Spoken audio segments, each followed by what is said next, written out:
Rapid fire cannon bard is still a thing, and people are playing Ziggs ADC. Uh-oh. Hey Summoners, welcome back to another episode of Underrated Picks. My name is Christoph, and in this video, we'll be covering underrated and sleeper OP picks for patch 10.3. This new patch has brought about a ton of changes, and our Challenger analysts have cooked up something great for you guys. And as always, our question of the day, if you had to win one game and could use any champion from any patch, who would you use?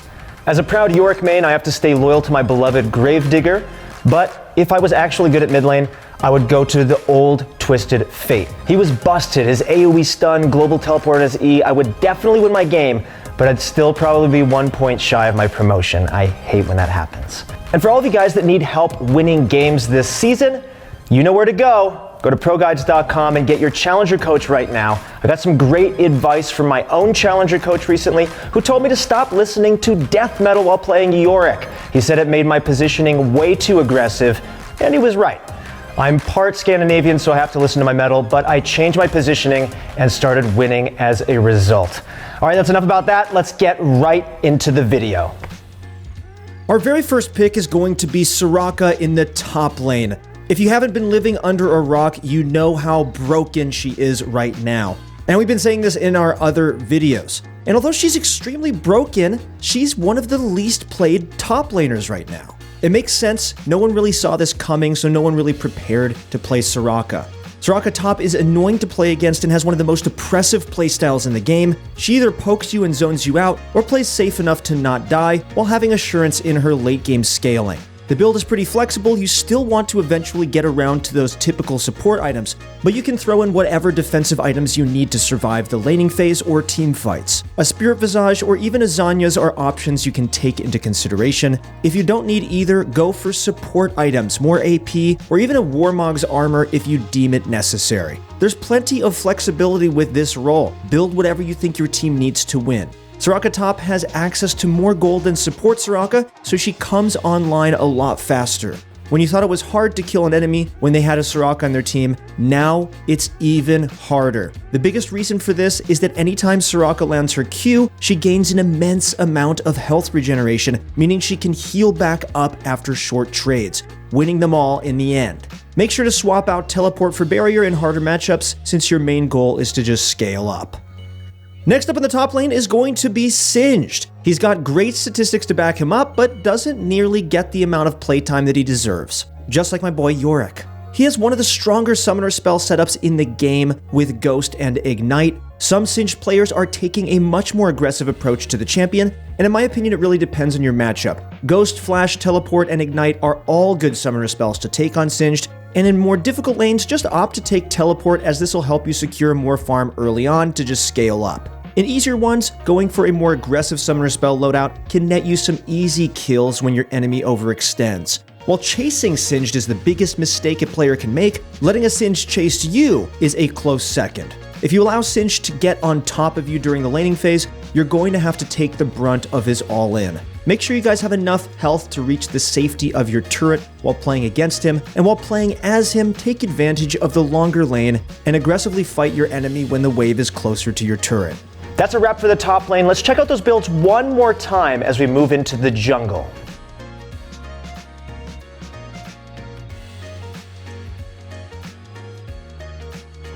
While he's usually seen in the top lane, Set is also a jungle powerhouse. He doesn't get nearly as much play in there because his ganks aren't that powerful, but Set players have figured out that the key is running Nimbus Cloak. By building a Stalker's Blade, you can smite your enemies for a slow and then gain an extra burst of movement speed from Nimbus Cloak.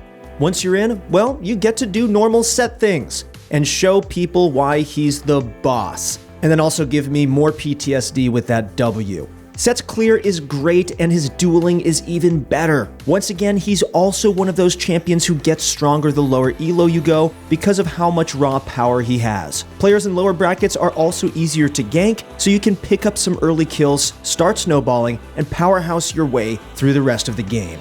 While Set did receive some nerfs, they shouldn't affect his jungling very much, if at all. His team fighting did take a hit with the increased cooldown on his W, but this should leave his jungling relatively unscathed. Make sure to pick up some magic resist when necessary, otherwise stick with items that have health in them to really take advantage of Cinderhulk. Next up is League's most hated cat, Rengar. But honestly, I think Yumi is a little worse in my book. But anyway, he's a menace to play against, and he's an oppressive solo queue carry to play as. He's honestly not getting the amount of play that he deserves, even though we all know what he's capable of. I'd say that he's relatively safe from the nerf hammer, as he hasn't been touched in quite some time.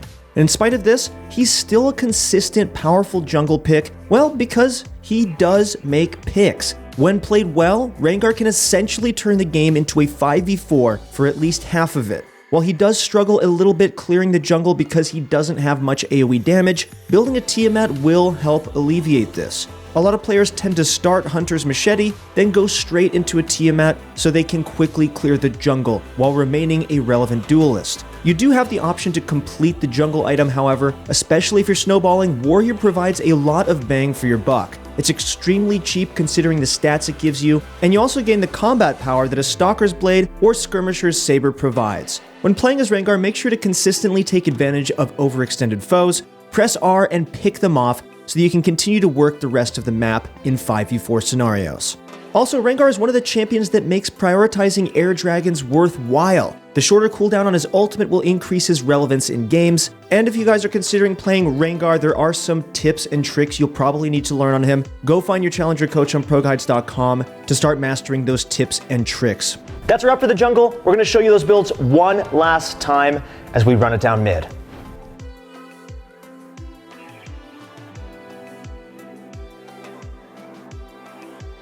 Running down mid lane first is Pantheon. Although to be fair, he's much more often in other lanes rather than his own, playing Pantheon is pretty straightforward. You try to kill your laner. If they don't let you, just push and kill one of their teammates. Since Pantheon is an amazing ganker and diver, you should be able to take advantage of overextended or low side laners. Don't be afraid of diving enemies under their turret, especially when they're low. Constantly scout out the minimap and take a look at low health enemies. Pantheon mid works especially well with a jungle duo partner as well. Coordination on setting up ganks is extremely important. And honestly, if you don't have a duo partner, just try and send a Discord link to your jungler in a game and sync up. With that extra communication, you guys will actually start winning more games, I promise you. A point-and-click stun should spell free ganks for them, and you can start snowballing an advantage for yourself. There's also the option to gank your own lane with your ultimate. Oftentimes, if you recall, after pushing in a lane and immediately start running back mid, your opponents will overstay to try and push the next wave. You can try to sucker punch them with an ultimate, especially if your jungler is nearby. Nevertheless, the name of the game is going to be roaming. Use your ultimate in your own lane or other lanes to pick up some kills and get the game rolling. The amount of side lane pressure you can apply with Pantheon is ridiculous, and a lot of mid laners hate playing against AD champions anyway. Speaking of AD champions in the mid lane, we have Qiyana. Once again, she is hitting our radars. I think the key to succeeding with her is actually quite simple though. Rush a pair of Boots of Mobility. Make sure to buy Corrupting Potion first though. You still need to be able to lane, so the extra damage, mana regen, and of course health regen it provides you will help you remain relevant during the laning phase. The reason why Boots of Mobility is a great item to rush on Qiyana is that she likes to roam a lot. She can pick up a river element for some extra movement speed when roaming to side lanes. In the same way that you'd want to push in big waves and reset with Pantheon, you want to do the same pretty early as Qiyana. Rushing Boots of Mobility allows you to return to lane quickly. You might even make it back fast enough to stop your opponents from completely pushing in their final wave if they're too slow to act or almost out of mana. Look for favorable trades whenever possible. Your goal is still to roam to side lanes. Qiyana works best when she roams alongside her jungler. She provides plenty of damage, but her crowd control is a little bit unreliable. Having a teammate should allow her to fully take advantage of her strengths. Also, Qiyana is a late-game powerhouse, especially with how important dragons are this season. Fights in the jungle are pretty common. Take advantage of Qiyana's ultimate in these tight spaces, and you guys will win more games. That's it for the mid laners. These guys are honestly pretty underrated. Let's move down to the bot lane.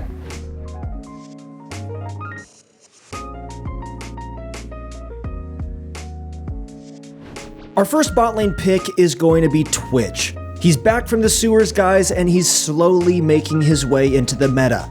However, his play rate is abysmally low. He definitely feels a bit cheesy to play, but what else would you expect from a rat? A lot of Twitch's success relies on using his stealth to ambush foes in lane and picking up some early kills. Of course, you can always try to farm safely and scale up, but most of the time your opponents aren't going to let you get away with that so easily. Twitch is a great aggressive pick if you're able to catch your opponents off guard, especially if they have a tendency to push the wave with their abilities. Try to time your stealth so that you can force an all-in while your enemy's abilities are on cooldown.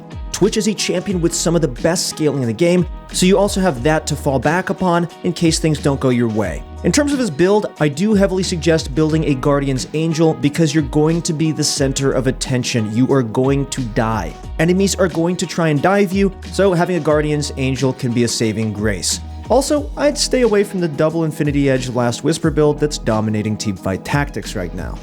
We mentioned in our last episode, but Ziggs is back as a bottom laner this time. While some might say that he's trash, there are still things that Ziggs is inarguably good at. He's great at pushing and stalling games out. Having the ability to push is always a great asset to the bottom lane. Ziggs' biggest weakness, though, is how prone he is to all-ins. Make sure to either run Teleport or Barrier to suit your matchup. Ziggs received buffs last patch, the most notable one being the increased self-knockback distance with his W. This is actually pretty huge, since this is Ziggs' only way to disengage and escape from his foes. The increased distance makes it a little bit safer, since you can try to simultaneously knock yourself to safety, while knocking your enemies away. You'll want to pick Ziggs if your team needs AP damage, and also needs some extra help taking turrets. This is what Ziggs is built for. He's a demolitionist, so focus on sieging and progressing the game forward. All right, guys, that is it for the bot lane. Let's take a look at those builds one last time as we wrap it up with support.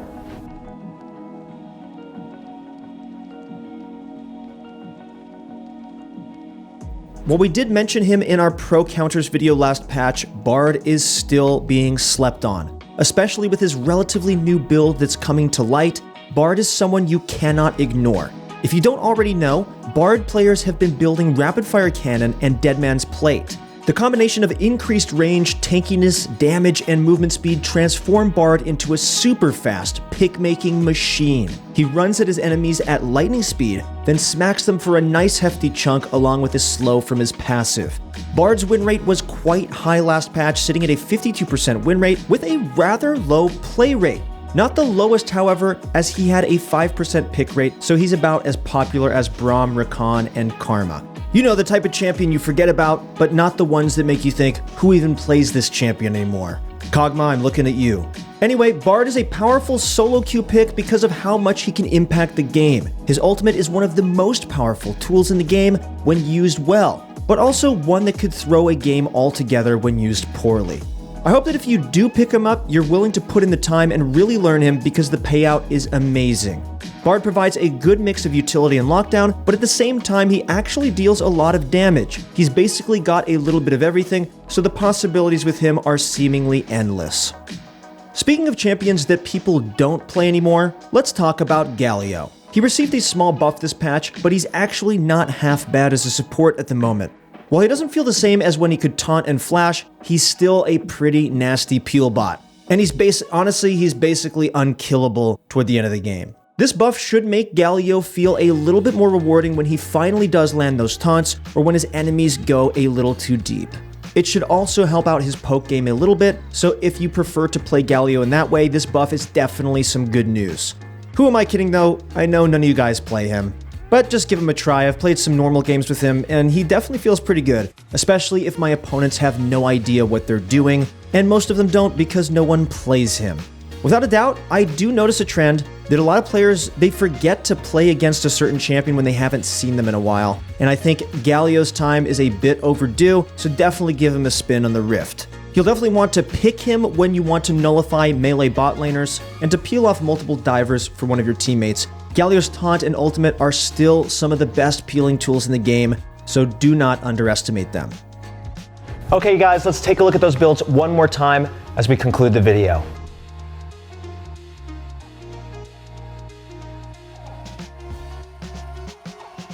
That's it for the video. Thank you guys so much for watching another episode of Underrated Picks. We hope you guys enjoyed it and found these tips helpful. Once again, check out ProGuides.com if you want to start winning more games, and subscribe to our YouTube channel to get more vids like this. That's it for the video. Thank you guys so much for watching. Good luck in your next few games, and I'll see you on the Rift.